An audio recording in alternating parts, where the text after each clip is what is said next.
What's up et catchadité, bienvenue dans cette nouvelle vidéo, c'est Jimbo et je serai votre commentateur aujourd'hui. Et aujourd'hui on se retrouve pour les résultats du SmackDown du 16 octobre 2020. Le premier SmackDown après le fameux draft de la WWE, c'est donc le SmackDown Season Premiere. Mais avant de démarrer cette vidéo, je tiens avant tout à vous remercier car comme je l'ai dit dans ma dernière vidéo, je sors tout juste d'une rupture amoureuse qui a quand même duré pas mal d'années. Et comme je vous ai dit, je pars en vacances dès demain. Donc c'est officiel, dès demain je pars en vacances en région parisienne avec voir ma famille. Et donc je vous avais dit que la chaîne Jimbo Wrestling allait avoir quelques changements. Et comme j'ai dit dans ma vidéo, voilà, il allait y avoir des changements par-ci par-là. Mais surtout que j'ai vu le nombre de commentaires que vous m'avez mis de soutien, que ce soit sur la vidéo ou encore sur mes réseaux sociaux, dont notamment Instagram, parce que Twitter j'y suis de temps en temps, mais je suis vraiment focalisé sur Instagram.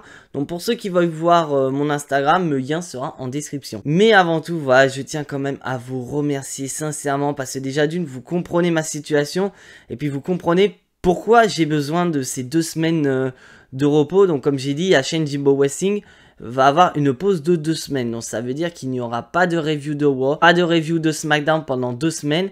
Et j'ai constaté qu'en fait, pendant mes vacances, il y a Hell in a Cell, donc il n'y aura pas de Jimbo Gnostic de Hell in a Cell. Et encore peut-être la review, parce que vu que j'aurai repris après, vu que la review de Hell in a Cell, j'y ai fait en même temps que celle de Raw.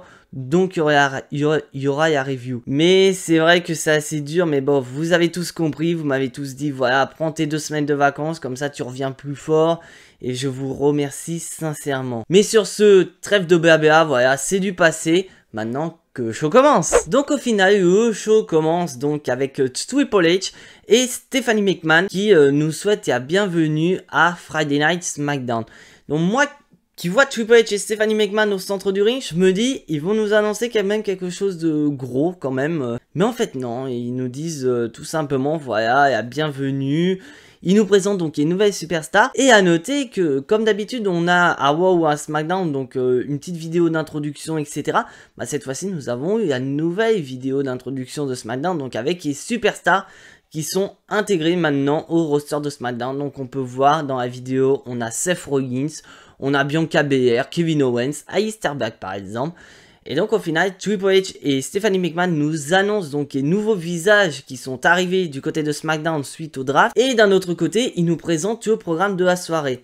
Donc en programme de la soirée, donc ils nous annoncent effectivement que pour la première fois de l'histoire du côté de SmackDown, le titre universel sera défendu, donc Roman Reigns affrontera Braun Strowman, ce qui sera notre main event. On aura un match, donc le fameux match d'adieu du New Day, donc Kofi Kingston, Big E et Xavier Woods, qui affrontent Cesaro Moramus, donc en gros Cesaro, Nakamura et Sheamus. Et on aura aussi également donc Jeff Hardy face à Lars Sullivan. Et on aura les Street Profits, nos tout nouveaux champions par équipe de SmackDown qui, voilà, on fait un petit échange, voilà, avec une OD, comme si nous à l'époque à l'école on échangeait nos cartes Pokémon. Ils ont échangé les ceintures et ils défendront les titres face à Robert Wood et Dolph Ziggler. Et donc d'un côté, donc comme j'ai dit, ils nous ont annoncé les autres superstars.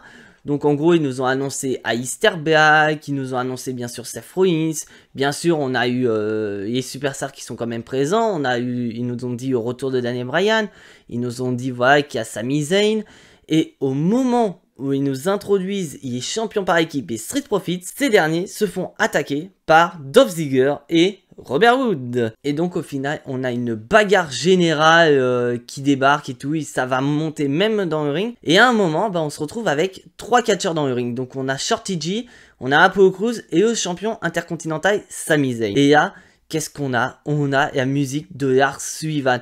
Donc on voit que notamment Shorty G et Apollo Crews qui disent à Sami Zayn, vas-y viens, à 3 on peut te défoncer. Mais Sami Zayn il y a quand même une petite once d'intelligence quand même. Sami Zayn il est peut-être mais il est pas débile. Donc au final ce qu'il fait, il laisse Shorty G, il laisse Apollo Crews à Lars Sullivan. Et bien sûr comme on s'y attend, Lars Sullivan il a tout détruit.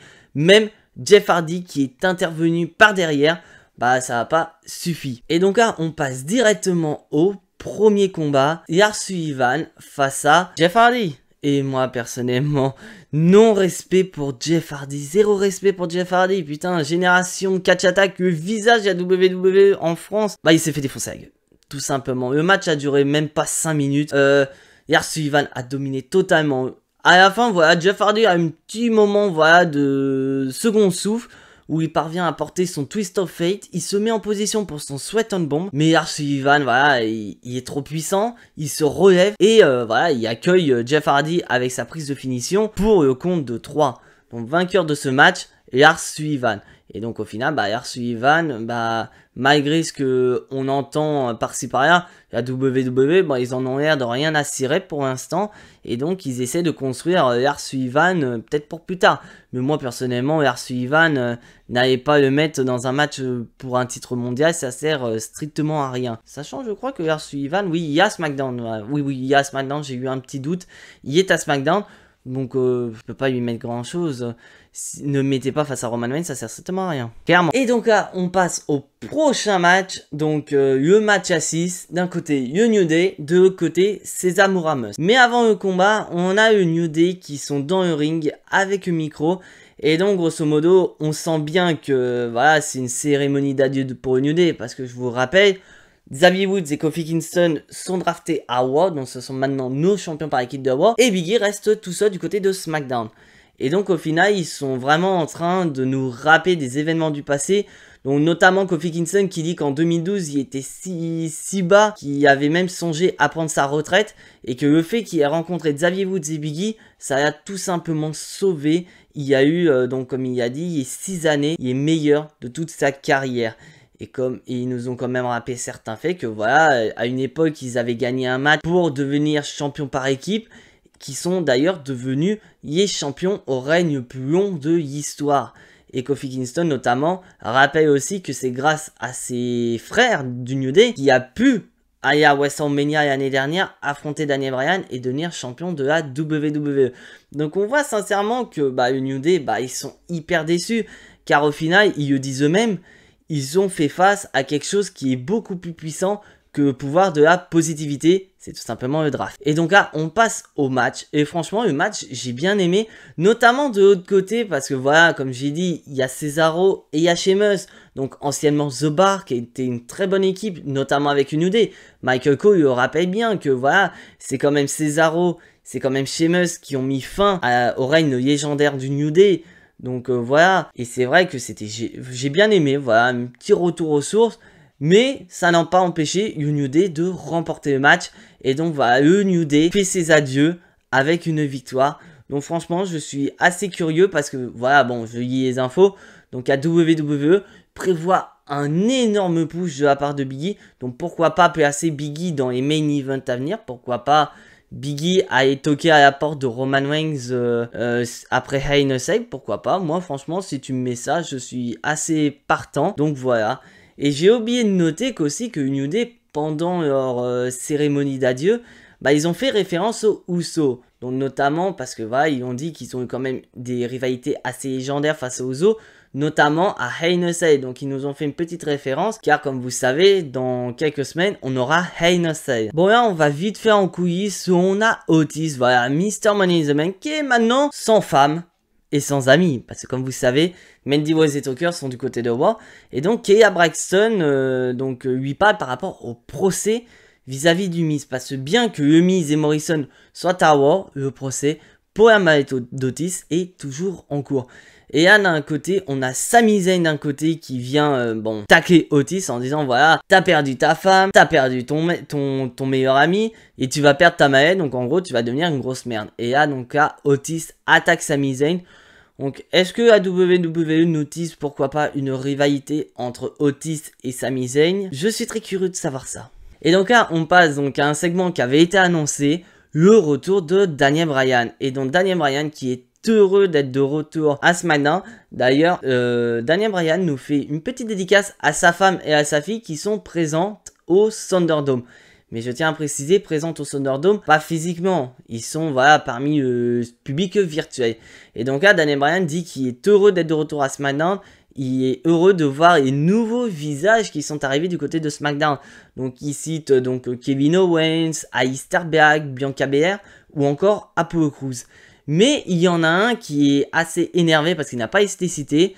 C'est maintenant le Friday Night Messiah, Seth Rollins. Et donc là, Seth Rollins confronte Daniel Bryan et lui dit tout simplement: de quel côté veux-tu être? Est-ce qu'il veut être avec lui ou contre lui? Parce que comme il explique, Seth Rollins, Daniel Bryan veut qu'une chose, c'est que le show SmackDown devienne meilleur de ce qui est actuellement. Et donc au final, Daniel Bryan dit qu'effectivement, il veut ce qu'il y a de mieux pour SmackDown, mais il n'est pas du tout du côté de Seth Rollins, car il dit que la vision de Seth Rollins est totalement débile, n'importe quoi. Donc en gros, il insulte Seth Rollins. Seth Rollins n'aime pas ça. Et on a une collision entre Seth Rollins et Daniel Bryan. Et donc Seth Rollins parvient donc à s'échapper de Daniel Bryan. Donc il remonte sa rampe et là, d'un coup, on a Dominic et Rey Mysterio qui arrivent, parce que je vous rappelle, ces derniers ont été draftés à SmackDown comme Seth Rollins, donc la rivalité peut potentiellement continuer. Et donc au final, Seth Rollins remonte dans le ring et il essaie de faire ami-ami avec Daniel Bryan, il dit: attends, on peut s'allier pour les affronter et tout. Donc il essaie de négocier. Mais là, Daniel Bryan, il regarde Rey Mysterio et Dominic, il dit: attends, vous le voulez? Je dis: allez-y, je vous laisse. Et donc Daniel Bryan parvient à s'en aller. Et d'un coup, on a la musique de Murphy. Murphy qui arrive dans le ring et qui se positionne aussitôt à côté de Seth Rollins. Et donc au final, Seth Rollins pense que voilà, Murphy est de son côté. Et bah non, Murphy qui fait passer Seth Rollins à un tabac. Donc voilà, je pense que c'est clair et net. Murphy est désormais contre Seth Rollins. Et donc Seth Rollins est donc contraint de fuir. Et là, tu vois une scène où Murphy donc tend la main à Rey Mysterio et Dominic, mais ces derniers refusent et quittent tout simplement le ring. Donc franchement, je suis assez curieux de voir comment ça va se dérouler, parce qu'en fait, on se dirige vraiment sur une fin de rivalité entre Seth Rollins et la famille Mysterio, et on se dirige petit à petit sur donc une rivalité entre Seth Rollins et Daniel Bryan qui est fort possible. Et franchement, si WWE vous nous faites cette rivalité, je suis partant, mais à 200% quoi. 200%.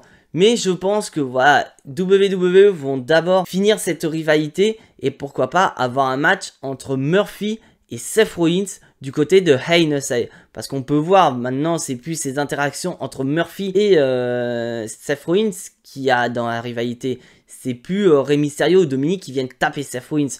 Donc je suis assez curieux de voir ça. Et est-ce que la question qui tue, est-ce que la famille Mysterio va pardonner à Murphy?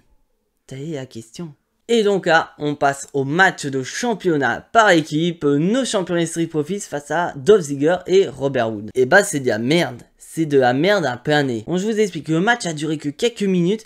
Et dès le début, on a les 4 catcheurs qui sont dans le ring. Et au final, bah l'arbitre est obligé de sonner la cloche. Donc il n'y a aucun vainqueur. Et la bagarre qui continue.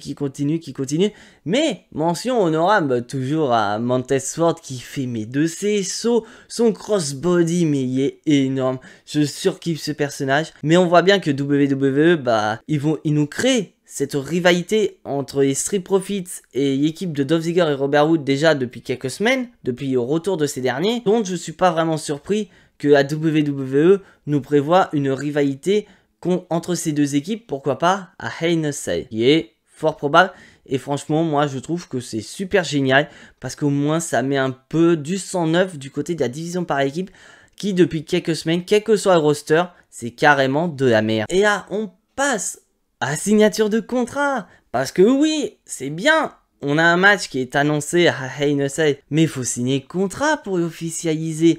Et donc on a donc Adam Pearce, voilà, le chef Adam Pearce qui s'occupe de tout maintenant du côté de la WWE, fait venir Sasha Banks et Bayley dans le but de signer le contrat pour officialiser 100% le match à Hell in a Cell. Bah franchement, j'aurais pas voulu Adam Pearce, j'aurais tellement voulu avoir une autre légende, et je pense que beaucoup de gens, si vous devez citer une seule légende pour ça, bah c'est Mick Foley.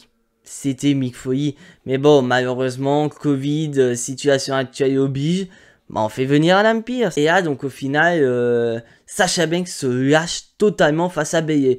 Mais Bayley elle est dans son nuage parce qu'il faut pas oublier, pour ceux qui ont vu les dernières infos, il y a PWI, donc un magazine de catch, a recensé donc les meilleures catcheuses de la planète, et à noter que c'est Bayley qui est sortie numéro 1. Donc Bayley, voilà, meilleure catcheuse de la planète en 2020, bah elle se croit pousser des ailes, sauf qu'il faut pas oublier que juste derrière elle, le top 4 c'est quand même les 4 Horsewomen de la WWE. Donc il y a Bayley qui est en première, il y a Becky Lynch qui est deuxième, Sasha Banks je crois qui est troisième, et quatrième Charlotte Flair. Donc c'est quand même impressionnant. Mais je fais une petite parenthèse pour faire une mention honorable à notre catcheuse française Amale, qui finit 51ème du classement, ce qui je trouve est quand même très très génial. Je fais félicitations à Amale à travers cette vidéo, et j'espère sincèrement qu'elle va progresser à fond et pourquoi pas gagner beaucoup de places pour 2021. Mais enfin bref, voilà, je ferme ma parenthèse où voilà, Sasha Banks se lâche sur Bayley en disant que voilà, elle a attendu cet instant depuis longtemps, et elle explique que voilà, à Hell in a Cell, Bayley n'aura aucune chance de s'échapper. Mais on voit que Bayley, voilà, elle est confiante, elle dit attends, je suis championne avec le règne le plus long de l'histoire, comment tu peux me tester, tous mes titres, je les ai défendus sans aucun problème. Et là, Sasha Banks est en train de péter un boulon en disant ouais mais attends, t'as peut-être le règne le plus long de l'histoire du côté de SmackDown, mais t'as pas oublié un détail, c'est que c'est moi qui t'ai aidé, moi je t'ai toujours défendu, etc. Et là, Bayley se justifie en disant que voilà, si je t'avais pas attaqué, tu m'aurais attaqué d'une manière ou d'une autre pour me piquer mon titre. Et là, on voit vraiment que Sasha Banks se penche du côté, voilà, meilleur ami, mais non, c'était pas du tout mon but.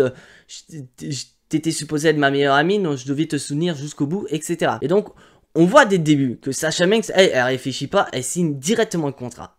Pas un mot, signe le contrat. Mais on voit que Bayley, bah déjà d'une, Bayley est toujours accompagné de sa meilleure amie, la chaise. Et bah Bayley ne signe pas le contrat. Bayley ne signe pas le contrat. Et donc au final, donc elle fait qu'une chose, elle fait se tirer. Donc au final, Sasha Banks lui met dans les dents. Voilà, de toute façon, fuis, c'est la seule chose que tu sais faire le mieux. Mais je te préviens, à Hell in a Cell, tu n'auras pas d'échappatoire, je vais te défoncer. Et d'une manière ou d'une autre, tu signeras ce foutu contrat. Et franchement, je ne cache pas, j'adore cette rivalité, de voir la tension qu'il y a entre Bayley et Sasha Banks, parce qu'on voit vraiment clairement que Bayley était à heel dans l'histoire et Sasha Banks est devenu face.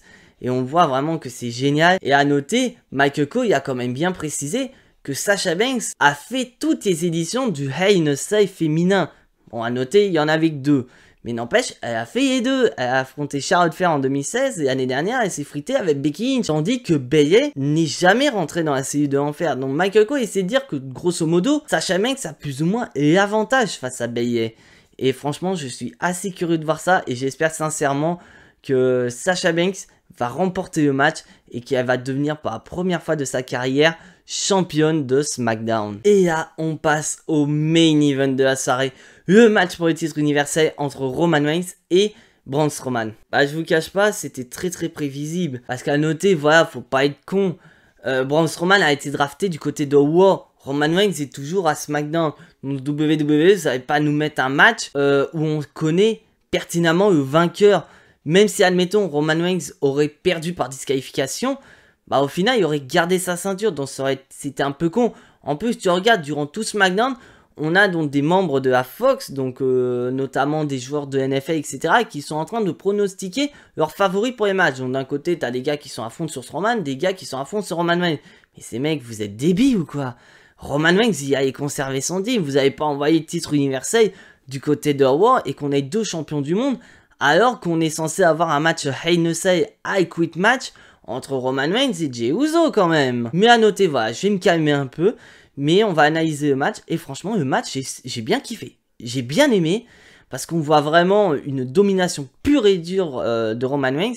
Donc vraiment on voit très bien que WWE il va placer Roman Reigns tellement fort, mais au détriment de Strowman. Et on voit vraiment que Strowman, bah, il sert plus à rien à la WWE, qui était juste là comme champion de transition pour Roman Reigns, parce que Roman Reigns ne pouvait plus catcher à cause de la crise sanitaire, il avait peur pour sa santé. D'un côté c'est compréhensible, mais dès que Roman Reigns est revenu, mais Strowman il sert plus à rien. Ils te l'ont envoyé à War Underground quand même, faut quand même se poser la question. Et dites-vous bien que on a appris que War Underground est sur la fin, donc Strowman, il va pas être utilisé des masses quoi, il va être considéré comme un jobber je pense. Mais n'empêche, voilà, le match était assez sympa et surpris, parce que je suis Roman Reigns depuis ses débuts, que ce soit avec The Shield, donc en fin d'année 2012, ou au début de sa carrière solo en 2014. Mais est-ce que vous avez déjà vu Roman Reigns porter des prises de soumission? Moi personnellement, j'ai vu Roman Reigns porter une prise de soumission une fois, c'était à Battleground 2014 dans un Fatal 4-Way, où il y avait Randy Orton, il y avait Kane, il y avait John Cena, c'était pour le titre de champion, et Roman Reigns avait porté une prise de soumission à Randy Orton. Non, j'ai jamais vu Roman Reigns porter une autre prise de soumission, et encore moins gagner un match avec une prise de soumission. C'est la première fois qu'il le fait. Il a fait taper Braun Strowman. Donc je pense, voilà, j'ai peut-être une idée par rapport à ça, c'est que WWE, faut pas oublier que le match à Hell in a Cell sera un high quit match, en plus d'être dans la cellule de l'enfer. Donc je pense que WWE essaie de nous créer un Roman Reigns qui est capable de gagner dans n'importe quelle situation, que ce soit par tombée ou encore par soumission. Parce que faut pas oublier que Jey Uso a une prise de soumission dans son panel, dans CE Tequila Sunrise. Donc au final, ils ont voulu vraiment faire évoluer Roman Reigns comme quelqu'un qui est très puissant. Et donc au final, toujours champion universel, Roman Reigns. Et à noter que juste après, on a Jey Uso qui arrive. Et on voit que Roman Reigns envoie un message à Jey Uso, il dit tiens, regarde ce que tu es censé faire. Il porte un énorme spear à Braun Strowman pour montrer à Jey Uso. Et j'ai oublié de préciser, mais Roman Reigns il est toujours aussi fourbe que jamais. Car à un moment donné, il était en mauvaise position face à Strowman et il fait le dégagement qu'il a fait à Jey Uso. Donc c'est-à-dire qu'au moment de se dégager, il a mis un coup dans les boules à papa de Braun Strowman, ce qui a créé le tournant du match.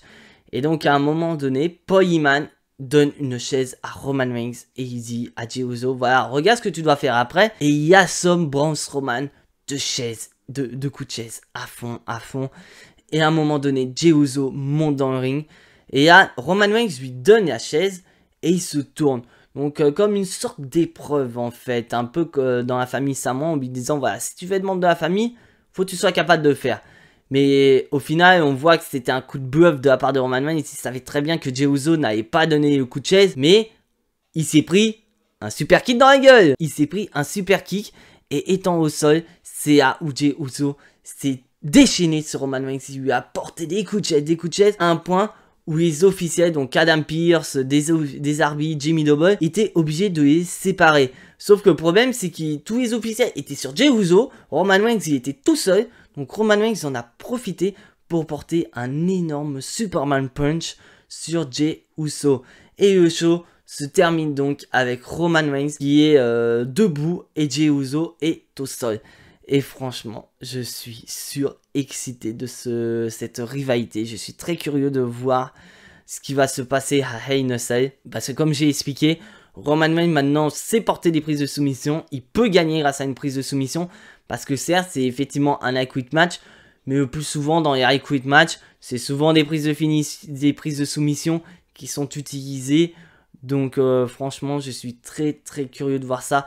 Bien que voilà, on connaît tous le résultat du match. On sait tous que voilà, Jey Uso va pas faire abandonner Roman Reigns. Il va pas lui faire dire I quit.